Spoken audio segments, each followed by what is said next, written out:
Depois de ver muita gente perdendo dinheiro, eu resolvi fazer esse vídeo, onde eu vou te apresentar 3 passos para que você evite cair em cilada no consórcio.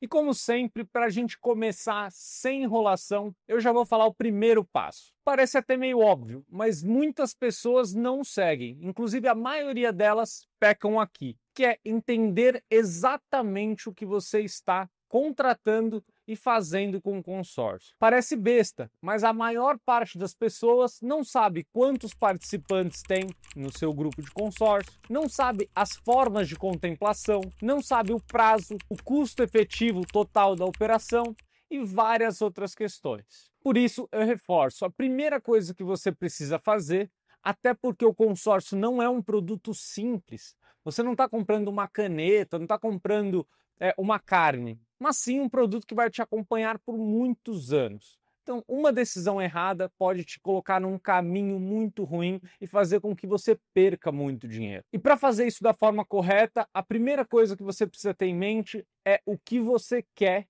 e o que você espera em relação ao consórcio. Com isso, você vai buscar um corretor ou um representante para te orientar sobre esses passos. Nesse momento é onde você precisa entender exatamente toda a estratégia que ele está te apresentando. E quando um corretor ou um representante te apresenta a estratégia, precisa ficar tão claro e tão lógico que qualquer pessoa, mesmo que não entenda de consórcio, consiga entender. O primeiro ponto que você vai precisar olhar nesse quesito é a forma de contemplação. E se a probabilidade de contemplação da forma que lhe foi apresentada faz sentido e se está alinhado com o que você está esperando. Eu vou dar um exemplo para ficar mais claro. Muita gente contrata consórcio achando que um tal de lance embutido vai fazer milagre na sua contratação. Vai fazer com que você contemple super rápido. E aqui eu já te adianto, não existe garantia de contemplação no mundo dos consórcios, mas muita gente acha que dando um lance embutido, você terá uma vantagem muito grande em relação às outras pessoas. E para quem não sabe, lance embutido é você usar um próprio pedaço da carta para pagar um lance que você deu. Só que concorda comigo que se você pode dar lance embutido, todas as outras pessoas do grupo também podem. Então, qual vantagem você teria em relação às outras pessoas? Muita gente não faz nem essa pergunta básica e coloca toda a fé nesse tal de lance embutido. E eu ainda acrescento, lance embutido não é nenhuma forma de contemplação, é só uma forma de pagamento. Você vai querer usar o dinheiro do seu bolso ou o valor da própria carta? É só isso. Nada mais do que essa simples questão de como você vai pagar o lance. E aqui eu vou dar um exemplo de como as coisas precisam estar alinhadas com a sua expectativa. Quando eu fui morar com a Tiffany, a minha atual esposa, que na época era minha namorada, a gente alugou um estúdiozinho, num prédio que a gente achava legal e tudo mais. E a gente sempre teve o hábito de ir para a academia de manhã. A gente sempre gostou de treinar bem cedo antes do trabalho. Só que a gente mora aqui no centro de São Paulo. E de manhã, quando ainda está de madrugada ali, não é tão seguro andar na rua. E nessa época a gente não tinha carro. Então a gente tinha que ir andando mesmo. Isso nos causava um pouco de desconforto, porque quem conhece o centro de São Paulo à noite sabe que não é um negócio tão seguro assim. E aí, perto da academia, a gente sempre olhava alguns prédios, ficava de olho porque era a região que a gente queria morar. A gente queria estar numa região mais segura, mais perto da academia e assim por diante. Até que em um determinado momento, a gente conseguiu alugar um apartamento, que é onde a gente mora atualmente, na região que a gente sonhava. E aí tudo ficou mais tranquilo. Só que a gente não tem o sonho de morar de aluguel para sempre. Inclusive, a nossa vontade é daqui a alguns anos, quando a gente conseguir de fato trabalhar sem vir para o escritório sempre, não ter tanta dependência física, o nosso sonho é ir para o interior ou para alguma cidade um pouco mais tranquilo. A gente até brinca que a gente tem alma de idoso, né? E com isso, a gente já começou a se planejar, já tem um tempo. A gente começou a comprar o máximo de cotas que a gente consegue para conseguir ter as possibilidades daqui a alguns anos. Até porque a gente ainda nem sabe para qual cidade a gente vai, quando a gente vai se mudar, se a gente vai para uma casa, se a gente vai para um apartamento. Então o que a gente está fazendo? A gente está comprando o máximo de cotas que a gente pode.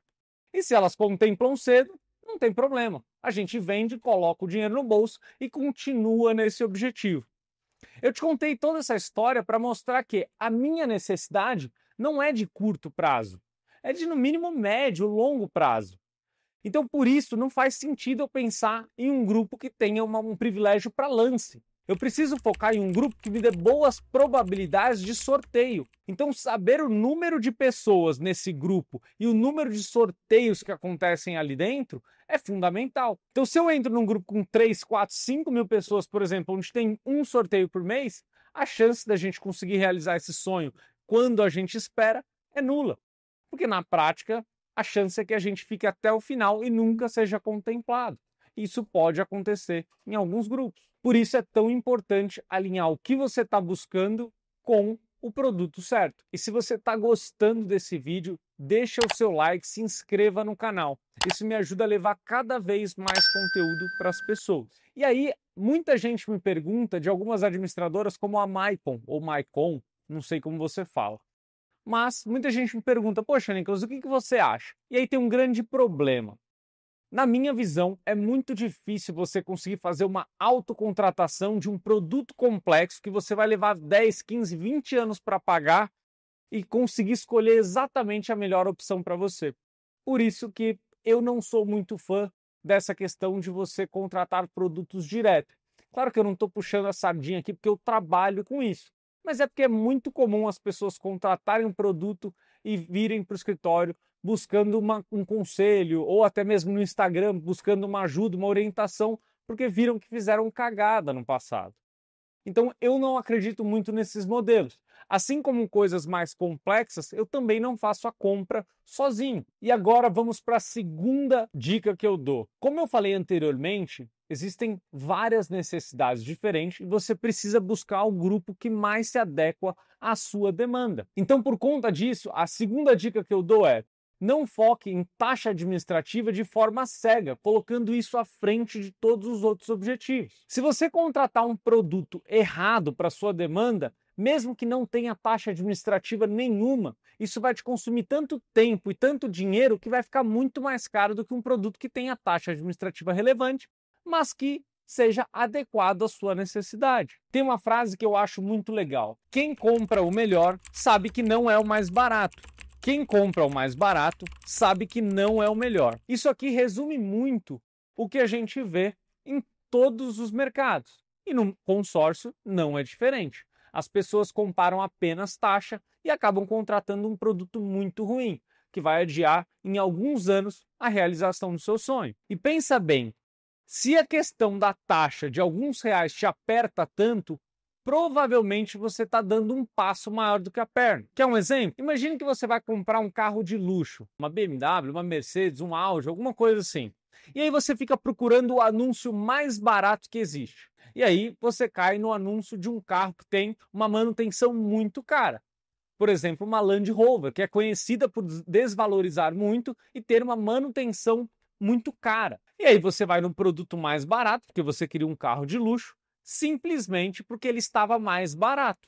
E por consequência, você acaba pegando muito mais custo de manutenção e outras questões além disso. Então, retomando o ponto do primeiro passo, a sugestão que eu dou é: busque o melhor produto para a sua demanda. E é difícil fazer isso sozinho, por isso que eu acredito que você precisa ter conhecimento, estudar um pouco antes de contratar e uma pessoa de confiança para te orientar.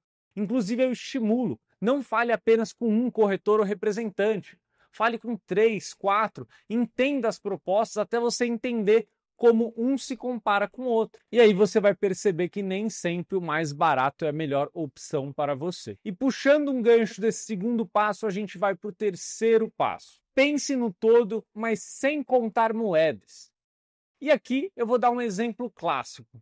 É muito comum a pessoa olhar a proposta do consórcio e falar assim: olha, mas aqui tem um seguro prestamista.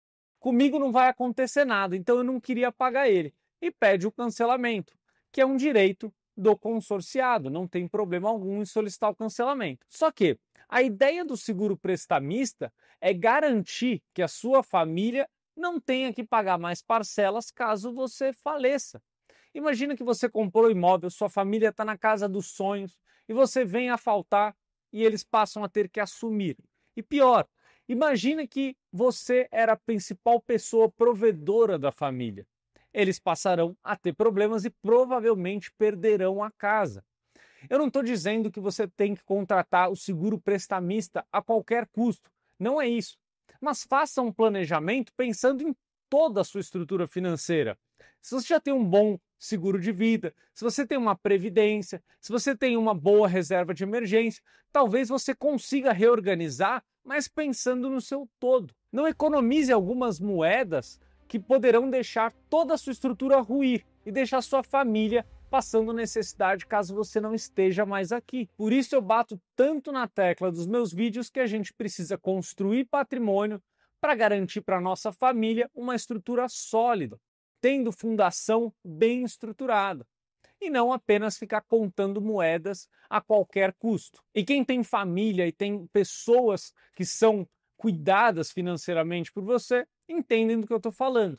Normalmente, quando se é mais novo e não tem nenhum papagaio para dar água, por exemplo, a gente normalmente é mais imprudente com essa questão. Até porque a gente pode arriscar mais mesmo. Menos pessoas dependem da gente mesmo, então é mais tranquilo. E se você tiver interesse em contratar um consórcio pensando na sua necessidade, eu vou deixar aqui o meu WhatsApp, onde você consegue falar diretamente comigo ou com o meu time. Até o próximo vídeo. Tchau, tchau.